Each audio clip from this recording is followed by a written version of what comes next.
Is it even Twitter without some insults and comebacks? The Bird app is nothing without the daily dose of savage burns and digs. This time, caught in the whirlwind of insults and burns was none other than Olympic legend Michael Johnson, who later on claimed that he was just doing his job. What did he do to make the Twitter gods angry? Let's find out. First, we send our heartiest congratulations to Tobi Amusan. Amusan deserves all our praise because she broke the world record for women's 100-meter hurdles with 12.12 seconds in the semifinals. The Nigerian Storm didn't stop there and won gold in the final. Her run at Hayward Field broke the existing world record of American Kendra Harrison, set back in 2016. Tobi broke the record by 0.08 seconds and was 0.3 of a second quicker than she had ever run before. World Athletics awarded her a bonus of $100,000 for breaking the record. Previously, she finished 4th at the Olympics last year and 4th at the World Championships in 2019. So, this record was everything for her. Amusan then went on to win the final with an even faster time of 12.06. But because of the tailwind blowing over the legal limit, it did not count as an official world record. A tailwind of 2.5 meters per second was blowing during the event, while the legal limit is 2.0 meters per second. Amusan later said that she wasn't expecting a world record, but she believed in her abilities and her goal was always to execute well and get the win. The day couldn't be more perfect, as on the same day, 5 personal bests were set that were made into 5 national records. We had Australia's Michelle Jenica and Cindy Sember, among others. Can you believe that? But did Spider-Man tell you with that great records comes even greater skepticism, or maybe something similar? Some shade was thrown on this amazing day for women in Oregon by none other than the American Olympic legend Michael Johnson. Johnson caused an uproar on the Bird app after he questioned Tobi's record and said that something was wrong with the timer as so many athletes scored personal bests. The 4-time Olympic gold medalist said that he believed that the 100-meter times weren't correct. He questioned the 5 personal bests and 5 national records by quoting Cindy Sember, who after setting a personal best and national record thought that she was running slow and all athletes looked shocked. The BBC pundit went on and said that they were shown a winning time of 12.53 seconds, which changed to 12.43 seconds a few seconds later. He called this rounding by 0.10 abnormal and couldn't believe that a world record was broken by 0.08. And you'd be right to think that fans didn't forgive these comments. Johnson's comments didn't sit well with Tobi's fans, who accused the BBC analyst of racism and dug out every single mistake of his past life and buried him with it. Johnson was called racist, jealous, dumb. You name the insult, and we're pretty sure we'll find you the tweet that accused Johnson of it. One Twitter user called Michael's comments an attempt to seek revenge after the USA team that had Michael Johnson got stripped of the Olympic title in 2000 and Nigeria took the gold home. The incident happened because the US athlete Antonio Pettigrew confessed to doping during the competition. The Twitter user said that the Nigerian team was then given the gold, so he understands where Michael's bitterness against the Nigerians is coming from. Tobi's fans also accused him of discrediting her world record run and said that she didn't look shocked after it and looked at every minute of the hard work she did to achieve it. Twitteratists say that Johnson can't do anything about the world record, and he has to accept the fact that Tobi Amusan is a world record holder. Another tweeted that he should get his head out of the American supremacy gutter, and just because it's not an American world record doesn't mean that the times were incorrect. People didn't hold back from calling the 4-time gold medalist bitter and asked him whether he had to put in the effort or if he was naturally this dumb. Ouch. One user packed 2 insults and shoved them into Johnson's timeline. He said that the black racist should channel his energy from recovering from his own stroke and keep his nose out of other people's world records. Just the kind of wholesome Twitter roast to make your day. No offense to Michael Johnson. So, let's see what Tobi's father has to say about Michael's comments. When Twitteratists were out there protecting Tobi with their lives, Tobi's father Kehinde urged Nigerians to ignore comments made by American track legend Michael Johnson. Kehinde says that this is how the Western world behaves. He feels unconcerned about Michael's comments because he isn't God and his daughter's record is what God intended, so he doesn't mind what anybody says about the timing. Kehinde then said that Michael is entitled to his opinion and he won't take it as an offense. Amusan's youth coach, Ayodele Solaja, also had his 2 cents on the matter. He said that everyone in the US, including Michael Johnson, was wallowing in envy because of Tobi's achievement. But did Michael sit back waiting for the storm to pass? No, he hit back. Johnson was quick to respond to all the tweets hurled his way and said said that the level of dumbassery coming across his tweet is truly staggering. He then explained that it was his job as a BBC pundit to comment on the World Athletics Championships, implying that his nose was where it should be. Michael said that he questioned the times of 28 athletes, not only one, and he was wondering if the timing system malfunctioned. And while doing his job as a commentator, he was attacked and accused of racism. He never questioned the talent of the athlete, whom he respected and also predicted to win. He called all of this dumbassery unacceptable, but he chose to move on. Next up, we've got Adidas, who decided to cash in on this controversy. Other experts also decided to chip in and claimed that Amusan's incredible world record was because she chose Adidas Adizero Avanti Tayo Tinman Elite shoes, which are designed for distance running rather than sprinting. A perfect marketing opportunity, right? They justified their check a little more and said that the shoes' spiked cleats have a soft sole containing a high-tech layer of carbon rods and foam. Amusan said that she wore these shoes because of tendonitis in the arch of her foot, but a few people believe that these super shoes gave her an unfair advantage. Okay, Adidas, let's say that for Toby it was the shoes, but there were 4 other personal bests too that day. When are you going to claim them as your personal wins? Now, let's see what's hot in other related news. First up, we've got Michael Johnson again, who said some profanities on Twitter. This time his target was political writer James Melville, who compared tennis star Novak Djokovic to boxer Muhammad Ali. Melville called them 2 sporting icons of 2 different eras who had one huge similarity. The similarity was that the 2 stuck to their principles, even when the world tried to shut them down, and they both transcended the sport with their bravery when they were under fire. Djokovic's views on vaccination and Ali's views on the war on Vietnam were the reason behind Melville's tweet. Johnson quote tweeted this with just one word, and that word was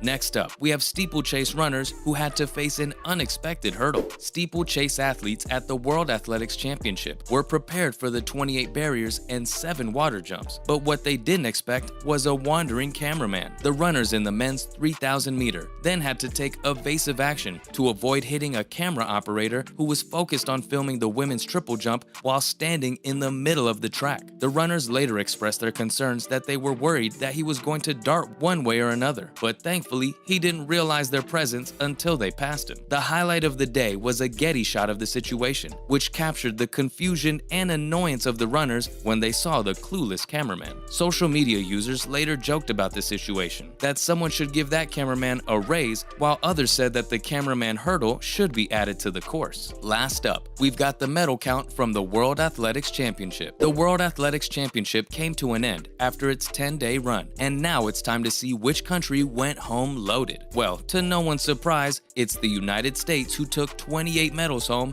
including 10 golds. Next on the list is Ethiopia, tied with Kenya and Jamaica with 10 medals, but their 4 golds gave them an upper hand as Kenya and Jamaica won 2 golds. That's a wrap for this video. So, what do you think about this field day at Twitter? Was Michael Johnson right to question the win? Let us know in the comments below. Make sure to give this video a thumbs up and click the subscribe button for more videos like this. See ya at the next one.